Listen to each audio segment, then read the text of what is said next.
everyone, welcome back to our channel. I'm Anne and I'm one half of the Sussex Handmade Soap Company along with my good friend and business partner Wayne. And today we are going to be trying a couple of new things, new to us anyway. There are two things I want to trial in today's video. The first is the kiss pour technique, which is a technique that I've only seen fairly recently. It is quite new to me. Basically where you combine, well, in our case, 4 different colours of soap in 2 different cups, pop them together and they should create a lovely swirl design. That's a very basic description of how it's created. There is more detail, obviously, in the video, should you choose to carry on watching. The second thing I want to trial and experiment with is using water-soluble dyes in soap. I have never used water-soluble dyes in soap before. If we do colour, we either use natural colourants like clays, spirulina, indigo, things like that, or we use mica powders. We have been using water-soluble dyes in the bath bombs we have been creating, and I know that they can be used in soap. They are not a hugely popular choice in soap for various reasons, such as colour morphing and colour bleeding and things like that. But seeing as we already had them on hand for the bath bombs and they are allowed to be used in soap, I thought why not experiment with 2 new things that we have never tried before in one, just to kind of kill 2 birds with 1 stone and try a new technique and a new way of colouring. So that is today's video. Let's jump straight in and get making some soap. So the first thing I'm going to do today is actually prepare the colours that we are going to be using in our soap later. And we are actually using water-soluble dyes today. It is the first time we have used these in soap. They are not a hugely popular option for colouring soap because they can morph and they can bleed, and they are not necessarily the greatest choice for colouring cold process soap. But I thought today, because we're going for a bit of a sort of marbling effect, if they do kind of bleed or morph a little, it's not going to be the end of the world, and I just wanted to experiment and see how they worked in soap. So these are the colours we will be using. We have got neon yellow that at the moment looks orange. We have got amethyst that at the minute is kind of grey. We have got green, which again is orange, and we have got hot pink, which is kind of a rusty browny colour. And these need to be mixed with water to actually release the true colour. And the way I've done that is I have taken some of the water that I'm going to mix my lye into later. So I have reduced the water from my lye, and I have got little pots that each got 10 grams of water in. And I'm then going to mix 0.5 grams of dye into each individual pot. When you're mixing water-soluble dyes, you always want to kind of go for a ratio of at least 95% water to 5% dye, which is why we've got 10 grams of water and 0.5 grams of dye. So let's get the dyes into the water and you can see the colour that they turn. So the first dye here is the amethyst, and as you can see it is kind of a grey colour, but we're going to add it into the water now and you should see it changing to quite a vibrant purple pretty quickly. And I'm just going to use a chopstick just to mix that colour in. Now we're going to take the hot pink dye and mix that into the next portion of water. And you can see how vibrant and how much they change as soon as they hit that water. They go from being those kind of dull drab colours to really bright, fun colours. Next we have this one, which I believe is green. Could be the yellow, could be the green, can't quite remember. I think it's the green. It is the green. And look at just the amazing sort of colour transformation there. You'd never know that this kind of really orange powder turns into such a bright green. And lastly we have neon yellow going into the last pot, which is hopefully going to give us a really lovely, bright, striking yellow colour.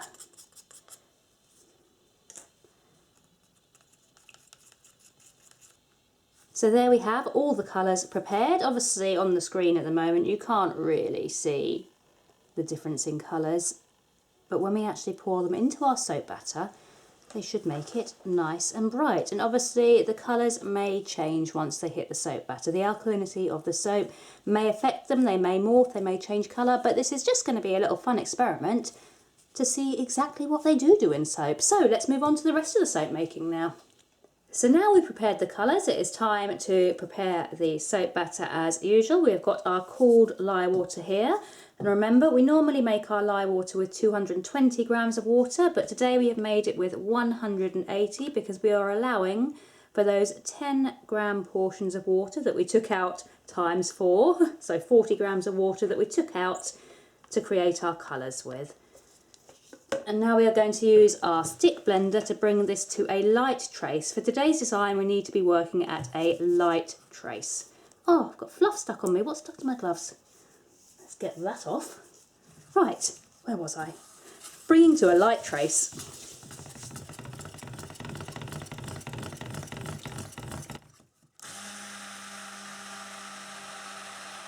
So now we're at a light trace, I'm going to split down this batter into 4 equal portions, and we are going to use those colours that we prepared earlier to colour each individual portion. So now we've split down, I'm going to add 1 portion of colour into each portion of soap.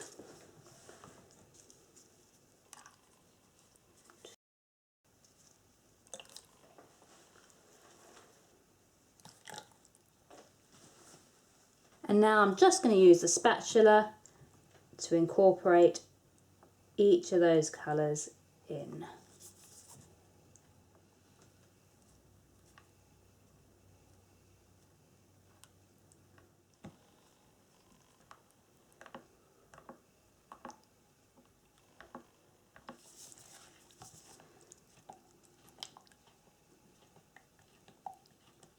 So as you can see, the colours have already massively morphed. This one was our nice dark green and it is now a kind of orangey rust colour. Our hot pink is now the same colour as the purple. So whether or not these change back to green and pink, and that was meant to be yellow, once the soap has started to cure and saponify, is anybody's guess. So we're just going to work with this rather strange colour scheme we've got going on and see what happens. And that's why today's video is all about experimentation and fun. And today we are going to try and do the kiss pour technique, which is one that I have seen recently on YouTube, but I have never tried myself. And to do that, we are taking 2 jugs of colour and we are pouring them. I'm going to actually give them a little stir to waken them up a bit. So we are pouring them down the sides of this cup and we are trying to create a cup that is half filled with one colour and half filled with the other colour, which is a little bit difficult to kind of get the evenness going on, but it just takes practice and concentration. So there we go, that will do. Now we're going to do the same with the other 2 colours. So again, pouring, trying to keep them equal, which, yeah, is definitely easier said than done.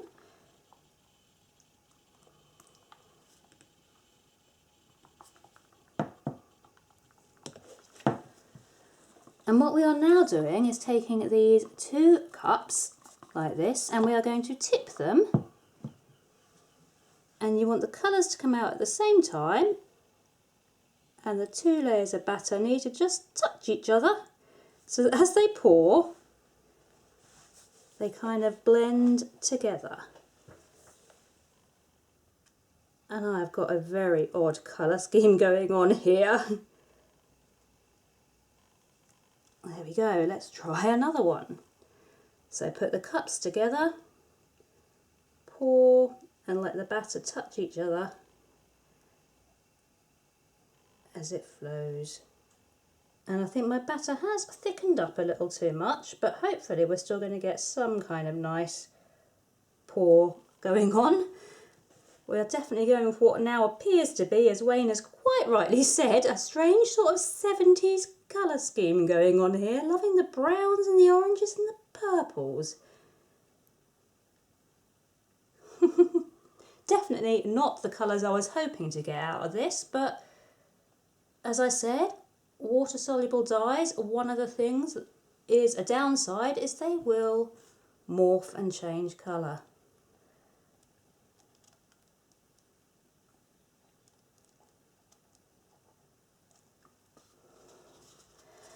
Go for a refill. And here we go, just kissing the 2 cups together and allowing the batter to just sort of flow out.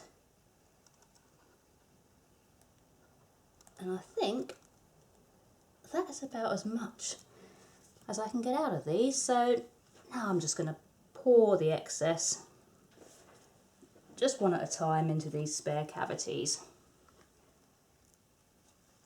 Because I don't want to waste any soap, but it's really hard getting those final dregs together out of the pot.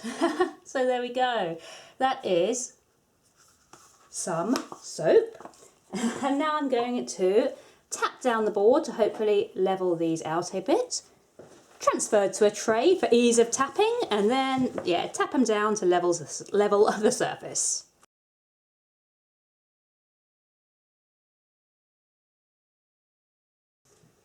And that is our attempt at the Kiss Pour with water-soluble dyes completed. I have no idea what is going to happen to these colours, if they're going to change back. I think the only colour that seems to have stayed true to what it said it was is the amethyst that is still purple. We do not have neon yellow, we do not have bright green, and we do not have hot pink. We have a 70s colour mismatch going on. A little bit disappointed by that, but not entirely unexpected, because I was expecting the colours to morph to some extent, perhaps not to quite this extent, but I was expecting morphing.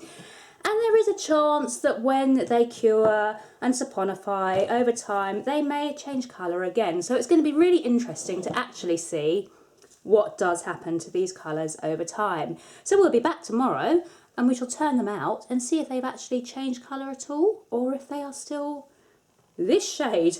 Who knows? We'll see you tomorrow. So it's now the next day, and these soaps were made approximately 20 hours ago. As you can see, the colour has actually started to morph back. The green has come back to being green. The pink is much more of a hot pink now.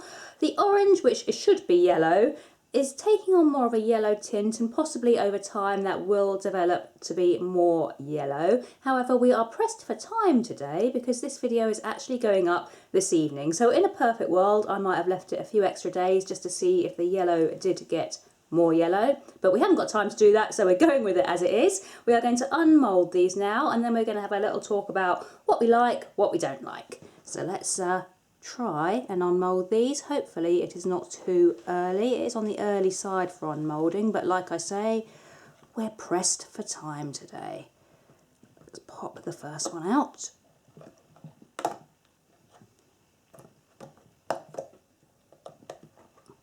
There we go, and already I can see when I turn that over, that yellow really is coming back to being a nice bright yellow. So I imagine that the yellow on the top may actually become much more brighter and lose that orangey tint over time, but we don't know. So I've now unmoulded all of these soaps. They were a little soft. They could have done with longer in the mould. The edges are still very soft, and we lost a couple of corners. That's purely because, I say, we were running out of time. We needed to get the video done. If I wasn't doing the video, I would have left these for slightly longer.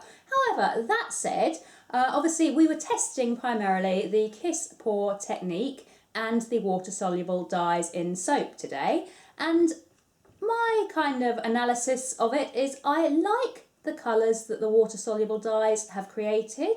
Obviously we got that strange kind of 70s brown and purple yesterday, but they have morphed back more to the colours I was hoping for today. And if we had time, like I say, I imagine that they would morph back even more, and you may find that the yellow gets brighter, the green may become greener. I don't know, that's something that's going to develop over time, if it develops at all, so I can't say with any certainty whether they're going to change anymore, but I would imagine that they possibly would. So for this design, I quite like the colours, and I quite like the use of the water-soluble dyes in the soap. What I'm not so happy about is the actual kiss pour technique itself. When I've watched videos on the kiss pour technique, they have generally been in big slab moulds that they have then been chopped up. I wanted to try something a little bit different, so I did try it in the individual cavity moulds. However, on reflection, I actually think that probably using a big slab mould is the way forwards, just because in those little cavity moulds there's not really enough space for the colours to kind of swirl and blend and kind of create that lovely design. So in future I think I will try this design again, but I will go with a larger slab mould and then chopping it up into individual bars afterwards. That said, we have created some really cool designs. This is probably my favourite one. If you look at the top, we've actually got the design kind of swirling really nicely on the top there. The bottom, not so good, but I like the top, and if you look at the sides as well, there are some really cool patterns going on the sides there too. So overall, for just an experimentation video where we were testing out a couple of techniques, or rather a technique and a colour that we haven't tested or used ever before, I am pretty happy with how they have turned out. If you've tried the kiss pour technique, let us know how you got on with it. Is it a technique that you enjoy? Is it one that you have used in individual cavity moulds, or do you prefer the bigger slab mould? And likewise, if you've tried water soluble colours in your own soaps, let us know how you get on with them. Let us know if the colours morphed for you, if they bled, or if you just really enjoy using them. If you are a fan of using water soluble dyes in soaps, let us know that too, because we can always go with hints and tips and things for us to try as well. Thank you for watching today. Our April soaps are now available on our website just here, and as usual you can use our discount code if you wish to purchase anything just here. There's not a lot left for me to say now. I'm not sure what we will be doing next Friday, but I imagine we might be creating one of our limited edition soaps, because we haven't done one of them for a couple of weeks, so it probably is time to do another limited edition. Yeah, enjoy your week. Feel free to give us a like and a subscribe if you do enjoy our videos. Leave us a comment, and yeah, we will see you on Tuesday. Bye for now, and have a lovely Easter.